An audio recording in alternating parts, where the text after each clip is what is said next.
حتى أهل البدع والأهواء، أهل البدع العقائدية وأهل البدع السياسية. أنا أقول بيننا وبينكم السلف، بيننا وبينكم الكتب، كان فيقول البدع بيننا وبينكم. Alhamdulillah wassalatu wassalamu ala Rasulillah wa ala alihi wa sahbihi wa man walah, ma ba'd. Kita lanjutkan bacaan berikutnya terhadap kitab Tarbiyatul Aulad karya Asy-Syaikh Abu Abdullah Faisal Al-Hashidi asbahullah. Sekarang kita akan masuki halaman yang ke-57, yaitu memukul anak dikarenakan tidak mau mengerjakan sholat. Hal ini dilakukan dalam rangka untuk mendidik, karena posisinya usianya masih belum dewasa. Sebagaimana hadis yang akan kita baca, di usia 7 tahun diperintahkan anak tersebut untuk sholat. Kemudian di usia 10 tahun kalau nggak mau sholat dipukul. Tapi pukulannya bagaimana? Apakah pukulan yang keras? Pukulan yang bikin anaknya cacat, membuat anaknya masuk rumah sakit atau yang semisalnya? Ternyata pukulan yang ghairu mubarrih, pukulan yang tidak menyakitkan, hanya pukulan yang mendidik saja. Kita lihat, qala al-muallifu asbahullah jaa bis sunan Abi Dawud bisanadin sahih min hadithi Abdullah bin Amr ibn al-As radhiyallahu anhuma qala Rasulullah sallallahu alaihi wa ala alihi wasallam muru auladakum bis salah wa hum abna'u 7 sinin wadribuhum 'alaiha wa hum abna'u 10 wa farriqu bainahum fil madaji'. Artinya, telah datang dalam Sunan Abi Dawud dengan sanad yang sahih dari hadisnya Abdullah ibn Amr ibn As radhiyallahu anhuma. Beliau berkata, telah bersabda Rasulullah sallallahu alaihi wa ala alihi wasallam, perintahkanlah anak-anak kalian untuk salat dalam keadaan mereka usia 7 tahun.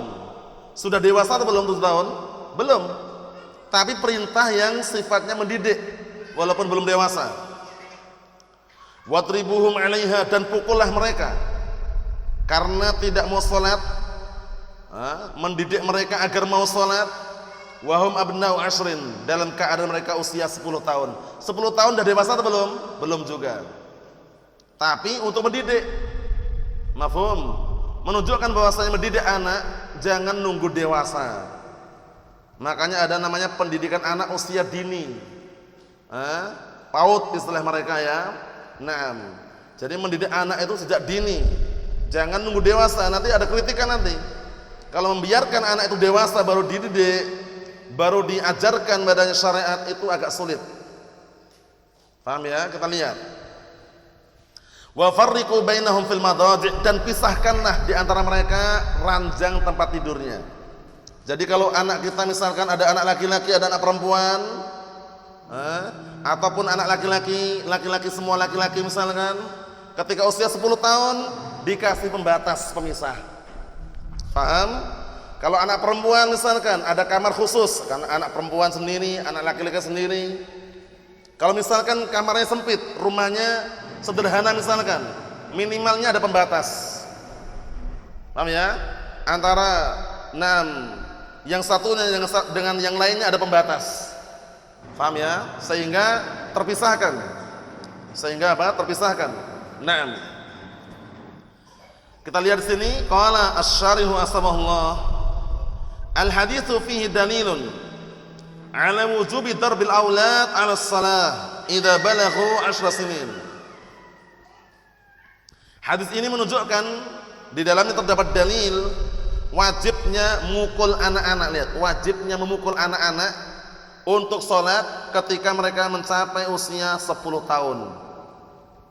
Nah, karena lafadznya apa? Wadribuhum. Para ulama mengambil kesimpulan wal asl fil amr yadullu al wujub. Hukum asal perintah menunjukkan wajib. Nah, ini ketika usia 10 tahun ya, walaupun belum dewasa. Nah, untuk mendidik saja. Pukulan yang tidak menyakitkan, nanti ada rinciannya. Pukulan yang bagaimana? Li'annahu idza tarakahum duna ta'dib sa'uba 'alaihi 'indal bulugh. Sahih, lihat ini. Dikarenakan apabila dia membiarkan anak-anak tadi tanpa dididik, tanpa dikasih adab, itu akan kesulitan nanti ketika dewasa. Ya, kalau nunggu dewasa sulit biasanya. Tapi kalau sejak dini, sejak kecil dia arahkan, yang haram itu haram, yang sunnah itu sunnah, nanti dia akan tumbuh dewasa dalam kondisi paham. Dalam kondisi paham terhadap apa? Syariat. Naam. Seperti itu, terbiasa. Adapun hadis yang mungkin antum pernah dengar, jannibu masajidana anis sibyan wal majnun, itu hadisnya dhaif. Hadis yang lafadznya kurang lebihnya jannibu masajidana anis sibyan wal majnun, itu hadisnya dhaif. Jauhkanlah masjid-masjid kami dari anak-anak kecil dan orang gila. Berarti menurut hadis itu anak kecil orang gila nggak boleh masuk masjid. Jadi anak-anak kecil suruh di rumah, tapi hadisnya lemah. Hadisnya apa? Lemah alias dhaif. Terus bagaimana? Boleh bahkan dilatih, diajak ke masjid, diajari sholat, ya, biar terbiasa mereka itu apa? Nah, barakallahu fi, kehidupannya itu lingkupannya masjid. Naam. Seperti itu. Hadis tadi lemah ya, larangan tadi hadisnya lemah. Wa darb, kata beliau, qala Ibnu Qudamah rahimahullah, hadzal amru wa ta'dib al-masyru' fi haqqis sabi. Lihat. Perintah ini dan memberi adab ini yang disyariatkan itu pada hak anak kecil. Tujuannya apa? Litamrinihi, untuk mengajarinya, untuk melatihnya, ala shalah, untuk salat. Belum wajib. Usia 7 tahun belum wajib. Belum dewasa kan? Usia 10 tahun juga belum dewasa. Tapi untuk melatih, membiasakan agar terbiasa dengan salat 5 waktu. Kita lihat. Tujuannya apa? Kayya'lafaha wa ya'tadaha, agar dia itu senang dengan salat tersebut dan terbiasa. Ya'tadaha, terbiasa. Paham ya? Agar terbiasa. Wa la yatrukuha 'indal bulugh, ini penting ini. Dan hendaknya dia tidak membiarkannya sampai dewasa. Dewasa baru disuruh salat, sulit biasanya. Karena sejak kecilnya enggak dilatih untuk salat. Apalagi bapaknya pun enggak salat, tambah rusak lagi. Bapaknya nggak sholat, ibunya nggak sholat, nyuruh anaknya sholat, sulit. Kalau dia ingin anaknya mencontoh kebaikan, maka orang tua nomor 1 mencontohkan untuk anaknya. Ya, pahami ya. Misalkan orang tua nyuruh sholat jamaah sana ke masjid, orang tuanya nggak pernah jamaah di masjid, anaknya pun nyontoh bapaknya. Ujung-ujungnya anaknya pun nggak mau sholat jamaah ke masjid, kan itu. Nah, karena orang tua sebagai apa? Pedoman, sebagai cermin untuk anaknya. Wa darbu lahu syurutun minha, penting ini. Pukulan enggak sembarang pukulan, jangan sampai sekali pukul langsung ya, kulitnya ngelupas misalkan, giginya patah misalkan, itu dilarang ternyata. Kita lihat. Dan pukulan di sini memiliki beberapa syarat. Minha, di antaranya yang pertama, an yakuna layyinan ghairu barrih. Lihat ini. Pukulan tersebut lembut, tidak menyakitkan, tidak membawa luka. La yasuqu jildan, tidak sampai menyobek kulit. Jadi kalau mukul sampai kulitnya terkelupas itu terlalu berlebihan. Paham ya? Nah, wala yaksir sinnan, dan tidak sampai mematahkan gigi, au adman, atau sampai mematahkan tulang, sekali pukul patah tulangnya misalkan. Allahu musta'an. Atau sekali hantam langsung giginya sempal misalkan. Itu terlalu berlebihan. Paham ya? Nah, pukulan yang tidak menyakitkan, hanya mendidik aja. Ayo bismillah salat, dan jauhi kepala atau wajah. Lihat sini. Kata beliau, wa yakunu 'ala dhahr awil katif. Mukulnya itu kalau hendak memukul karena dia enggak mau salat, pada punggungnya atau pundaknya saja. Punggung belakang atau pundak. Jadi cuma ditepuk aja, ayo salat, itu aja. Tahu ya? Itu pun pukulannya enggak sampai sekerasnya sekali pukul langsung semplah pundaknya gitu misalkan. Afan ya? Enggak seperti itu. Ya, pukulan yang sedang aja, yang kira-kira mendidik dia. Ayo bismillah salat. Insyaallah bisa dipahami lah. Wa yatajannab al-wajha war as, penting ini. Jangan, dan hendaknya dia menjauhi wajah dan kepala. Karena ada larangan khusus. Memukul wajah ada larangan khusus. Paham ya? Nah, barakallahu fiik. Fala tadribul wajha. Atau semakna itu ya, jangan memukul wajah. Karena wajah dan kepala itu sensitif sekali dan pusat kegantengan, kecantikan di wajah tadi. Mafhum?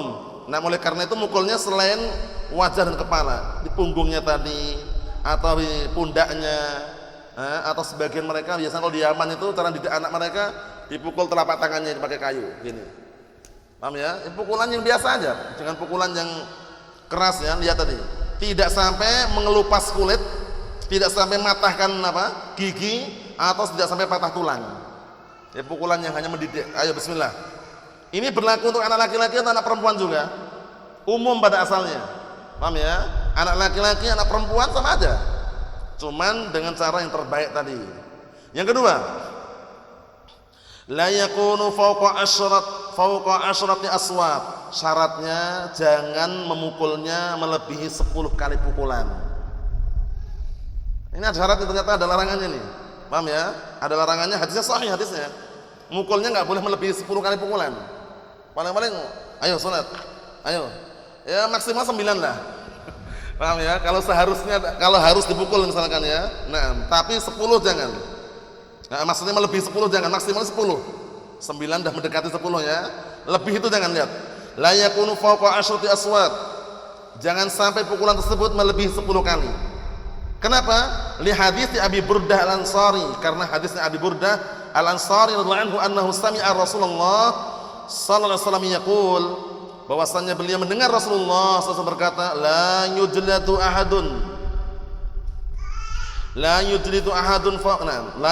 ahadun fawqa asyrati aswat illa fi haddin min hududillah. Penting ini, dikecualikan ini.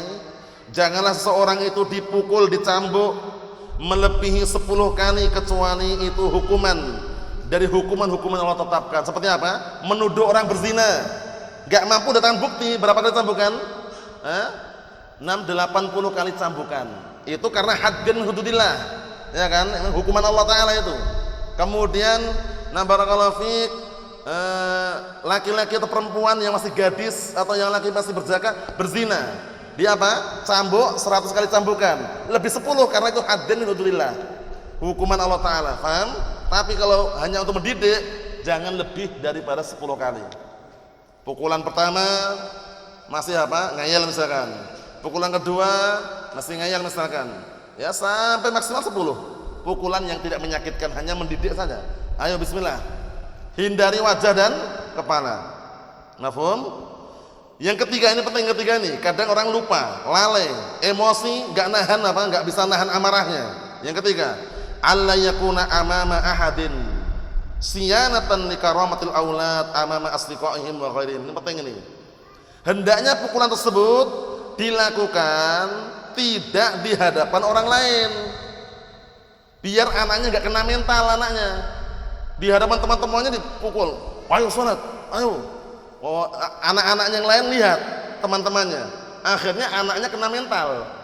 Dalam artian wah down lah istilahnya gitu ya. Lihat ini, hendaknya pukulan tersebut tidak dilakukan di hadapan seseorang dalam rangka apa? Siyanatan, menjaga likaramatul aulad, kehormatan anak tersebut, amama asdiqaihim, di hadapan teman-teman mereka dan yang selain mereka. Biasanya kalau malu gitu istilahnya ya, di depan teman-temannya dipukul sama bapaknya misalkan, atau di istilahnya bahasa Jawa dicengkeweng sama bapaknya misalkan di hadapan orang-orang, itu kan malu anaknya. Nah maksudnya ya mungkin ketika di rumah atau ketika di tempat sepi ya kan, dikasih pelajaran tadi tidak masalah. Ada pantun di sini barakallahu fiik. Wa inna man addabtahu fis siba kal'udi yasqal ma'a fi gharsihi hatta tarahu muriqan nadira ba'da alladhi qad kana man yubsihi. Artinya, dan sesungguhnya orang yang pernah kamu berikan adab kepadanya di waktu muda itu ibaratnya bagaikan tongkat. Ibaratnya tongkat yang air itu disiramkan pada tanamannya, hingga engkau melihat anak tersebut atau tanaman tersebut tumbuh muriqan, tumbuh subur, memiliki daun, nadiran, segar, ba'dalladzi qad kana man yubsihi, yang sebelumnya engkau lihat dalam kondisi bekas terpakai. Ini makna global ya. Artinya, barakallahu fiik, anak tersebut di saat-saat tertentu ketika mendidik harus dengan pukulan, dipukul. Karena dengan pukulan tersebut nanti barakallahu fiik ketika dia paham, orang tua akan bahagia di akhir nanti. Jangan dia na'am barakallahu fik senyum di awal, menangis di akhir. Di awal santai-santai dia, begitu di akhir udah dewasa sulit dinasihati, nangis orang tuanya. Paham ya? Maksudnya dia menangis di awal melihat anaknya kadang dipukul, kadang barakallahu fik na'am dididik dengan agak tegas, kemudian nangis di awal itu tidak masalah, tapi jangan nangis di akhir. Bisa dipahami ya? Itu kesimpulannya. Jadi kesimpulannya ketika usia 7 tahun diperintahkan untuk sholat, usia 10 tahun disuruh sholat juga. Kalau nggak mau, nah maka boleh dipukul. Pukulan yang sudah kita lewati tadi, hindari wajah, hindari kepala. Tidak lebih dari 10 kali pukulan, kemudian pastikan tidak di hadapan teman-temannya. Wallahu a'lam bishawab. Wassallallahu alaihi wasallam. Walhamdulillah rabbil alamin.